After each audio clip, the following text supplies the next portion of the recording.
ଭାରସାମ୍ୟ ହରାଇ ରାସ୍ତାରେ ଓଲଟି ପଡ଼ିଲା ପିକଅପ୍ ଭ୍ୟାନ୍ ଜଣେ ମୃତ 7 ଜଣ ଶ୍ରମିକ ଗୁରୁତର ହୋଇଥିବା ବେଳେ ଜଣଙ୍କ ମୃତ୍ୟୁ ହୋଇଛି। ଧାନ ତଳି ରୁଆ ସାରି ଘରକୁ ଫେରୁଥିବା ବେଳେ ଦୁର୍ଘଟଣା ଘଟିଛି। 57 ନମ୍ବର ରାଜ୍ୟ ରାଜପଥ ଜଳେଶ୍ୱର ଚନ୍ଦନେଶ୍ୱର ରାସ୍ତା ତାଳବଣିଆ ଠାରେ ଦୁର୍ଘଟଣା ଘଟିଛି।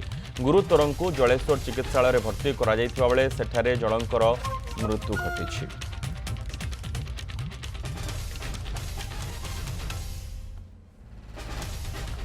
राजेश प्रधान आम जलेश्वर प्रतिनिधि रही संपर्क में सूचना सहित और राजेश वर्तमान जो मैंने आहत होती स्वास्थ्य अवस्था किभली?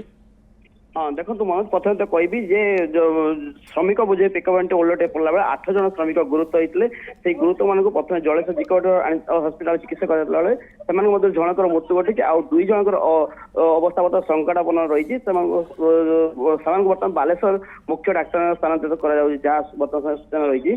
देखो ये जो पिकअप भ्यान आज सकाଳେ पाखापाखि 15 जन श्रमिक धान तली रोईवा कमरदा अंचल को आसते मयूरभंज जिला राष्ट्रगीरपुर ब्लॉक श्रमिक मैंने तेरे धान तली रुआ सरला पाखापाखि दिन 4टा बेले मैंने पिकअप भ्यान बुझे घर को फेरुला बेले जो जलेश्वर थाना रही 57 नंबर राज्य राजपथ तालबणिया ठारे पिकअप भ्यान जाऊला बेले एक यात्रीवाही ऑटो क्रॉस कर देला एवं आगे गोटे गोरु गाई आसी से जो बचाई जाइला पिकअप भ्यान रास्ता उपर उलटी पड़ता उलटी पड़ा पर समस्त यात्री से उलटी पड़ते रास्ता उपर एवं से 8 जन गुरुतर रही स्थानीय लोक मैंने किसी यात्री से ऑटोरे यात्रीवाही